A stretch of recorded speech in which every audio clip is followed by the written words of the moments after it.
Адзін з тэкстаў гэтага аўтара, а менавіта «Смаленне Віпрука», Альгерд Бахарэвіч назваў найлепшым, што было напісана ў Беларусі з савецкіх часоў. Сам жа пра сябе аўтар неяк напісаў «Жыву як патрыцый у выгнанні». Але напісана тое было ў лісце з ЛТП. Стоп. Што? Дзе патрыцыі, а дзе ЛТП? Але не спяшайцеся з высновамі. З вамі Настасія Суханосік у перадачы «Смаленне Віпрука». Сёння пра Міхася Стральцова. Так, назва нашай праграмы паўстала акурат з назову ягонага апавядання «Смаленне Віпрука». Гэта, дарэчы, быў апошні празаічны твор пісьменніка, хоць той яшчэ не збіраўся сыходзіць са сцэны. Але пра ўсё па парадку.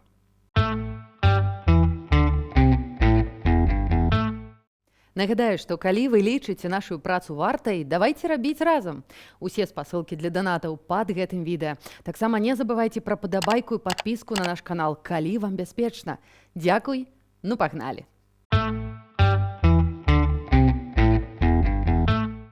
У тэлефоннай будцы былі двое, і я ненавідзеў іх. Усяго толькі кароткая фраза з апавядання Стральцова, але з яе, паводле Уладзіміра Арлова, і нарадзіўся беларускі літаратурны мадэрнізм. Стральцоў жыў і ствараў ці не ў самую задушлівую застойную эпоху, калі ўсё вымяралася дакладамі, пратаколамі, прэміямі, пуцёўкамі ў санаторый, колішнія геніі загінулі ці памерлі, новыя яшчэ не нарадзіліся.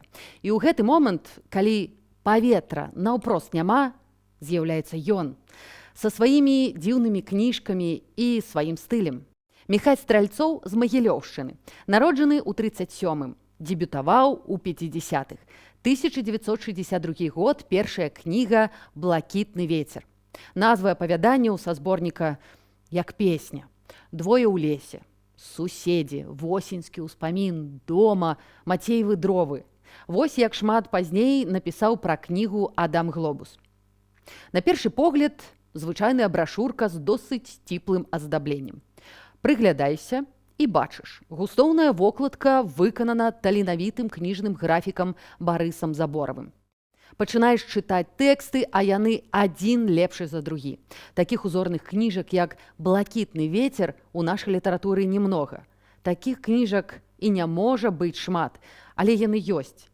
Першыя кнігі нашых класікаў. У біяграфіі Міхася Стральцова нібыта няма нічога такога вау, неверагоднага. Вучыўся, працаваў, не сядзеў у турме, але таксама не сядзеў у прэзідыумах, не хапаў прэміяў. Дзяржпрэмію, як і Краткевіч, атрымаў пасмяротна. Праз шмат год па яго смерці паўстала прэмія ўжо ягонага імя, роўна як і паэтычны фестываль «Вершы на асфальце» з адсылкай да кнігі «Сена на асфальце». Пра яе пазней. Стральцоў не прасавецкі, не антысавецкі. Ён не сістэмны, нічый, бо свой. А гэта, напэўна, вялікая раскоша быць сабой у задушлівы час. Што ж было ў яго жыцці? Мастацкія пошукі, каханыя жанчыны, сябры, ну і, канешне, клубы дыму. Ведаеце, перачытаўшы шмат успамінаў пра Стральцова, складаецца ўражанне, што курыў ён нават у васне ды у непрытомным стане. Цыгарэтамі нібы адлічваў адмераны яму час. Часу было зусім няшмат, але Стральцоў ім скарыстаўся.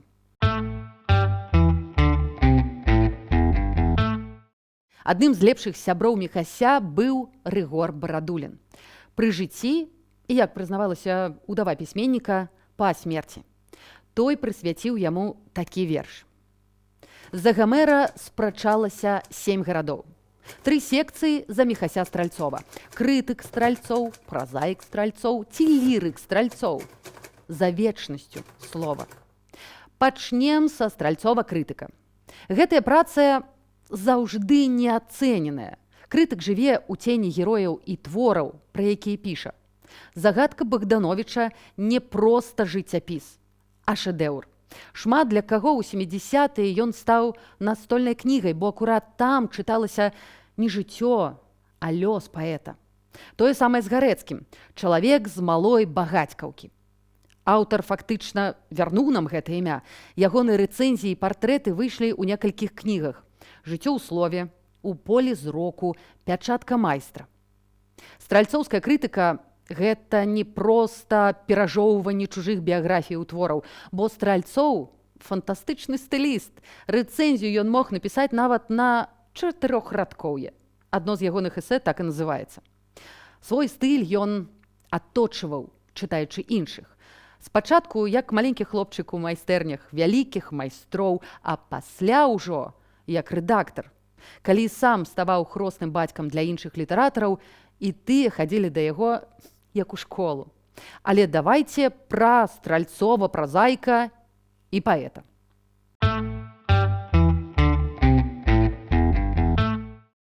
«Сена на асфальце». Знакавае апавяданне, яно выйшла ў 63-м годзе. Сама назва шмат пра што кажа. Гэта гісторыя пра беларускую шызафрэнію і, як бы зараз сказалі, крызіс ідэнтычнасці. Калі сам з вёскі, але жывеш у горадзе. Хто ты? Сена на асфальце, вёска ў горадзе. Так кажа герой апавядання, калі бачыць на ходніку клок растрэсенага сена. Нібыта знаходзіць адказ на ўсе свае пытанні.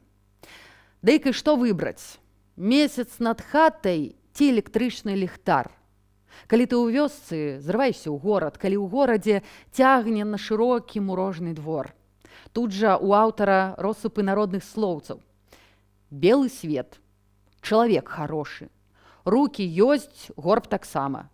Калі што якое? Падчаровак, на глум ідзе. А вось гэта апошняе на глум ідзе, кажа адзін з герояў дзядзька Ігнат. Бо перажывае, што ў ягонай вёсцы паставілі пілараму і многа лесу без пары і толку на глум ідзе. Ясна, што Стральцоў гэта ведае не з кніжак, а са сваёй вёскі, Сычын, на Слаўхарачыне. Ён сам такі, таму па ўспамінах блізкіх быў сам сабой акурат, калі выязджаў за горад. Мог на суткі сысці ў лес ці зачыніцца ў лазні. Крэда Стральцова – пошук, гармоніі, ладу. Як пісаў Бахарэвіч, калі ў беларускай літаратуры давалі прэмію міру, яе атрымаў бы Стральцоў. Але што знаходзіў у выніку? Самоту, удушша. Таму, магчыма, яго творы часта нагадваюць маналогіі без адказаў, а кожная вокладка – гэта дзверы ў яго свет, куды Стральцоў даверліва запрашае чытача. Без аніякіх засцярогаў. Хаця, вось, уласна, ягоны верш, які называецца «Засцярога». Калі маўчыць душа, гібее розум наш, як дрэва без вады ці як вятрак без ветру. Жыццё лічы на дні альбо на кіламетры, вакол цябе адно панылы антураж. І ўсё, што словам ты не назавеш, маўчыць, як цішыня, ці як вятрак без ветру, і не даецца сэнс, нібы руцэ паветра. Калі маўчыць душа, не гаварыце лепш. Пра жыццё Стральцова, як і пра жыццё Караткевіча альбо Сыса, яшчэ пры жыцці стварыўся міф, то бок набор нейкіх гісторыяў і часам даволі змрочных. Міф паўстае тады, калі пра чалавека размаўляюць. А пра яго размаўлялі, любілі, прапаноўвалі выпіць. Сам жа Міхась Лявоновіч, альбо Мішэль, адказваў сумнай усмешкай. Пошук – справа самотнікаў. Недарма ў вершах Стральцова так багата сноў, бо сон – акурат час самотных падарожжаў.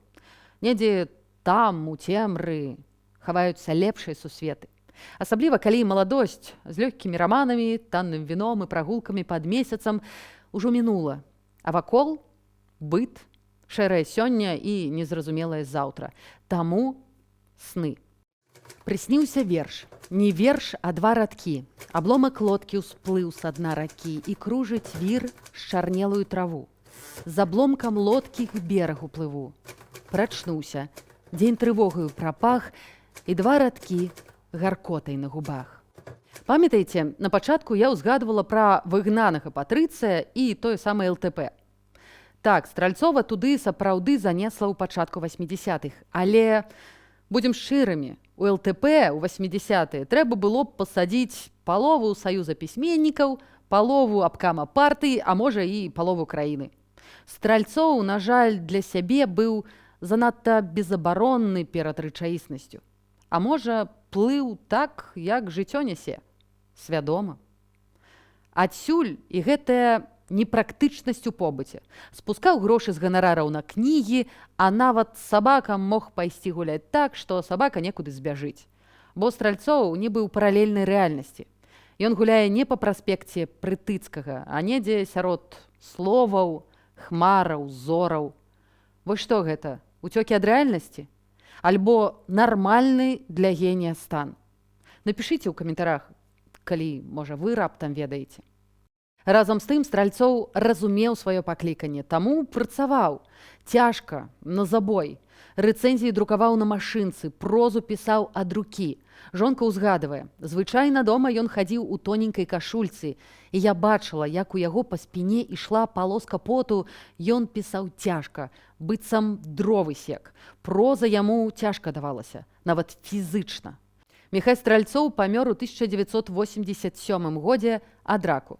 Хвароба літаральна знішчыла чалавека. Калі той клаўся ў лякарню, то меў 54 памер, а калі спатрэбілася шукаць пінжак у труну, шукалі 44. Пахаваны на чыжоўскіх могілках у Менску. Пасмяротна за зборнік вершаў «Мой свеце ясны» яму прысудзілі дзяржаўную прэмію імя Янкі Купалы. Як пісаў Анатоль Сідарэвіч, бо ўжо было брыдка не прысудзіць.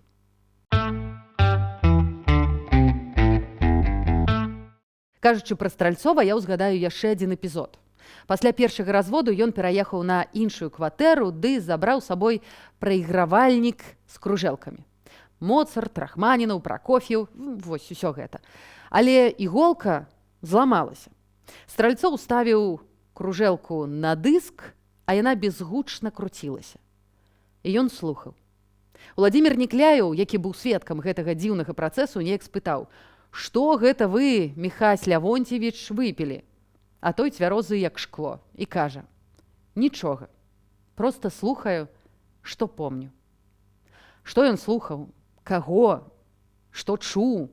Куды вандраваў гэты час? Пра гэта мы ўжо ніколі не даведаемся. Хаця, магчыма, адказы хаваюцца ў яго кнігах. Таму чытайце, глядзіце, абмяркоўвайце сваё. А на сёння ўсё. Убачымся. Пакуль-пакуль.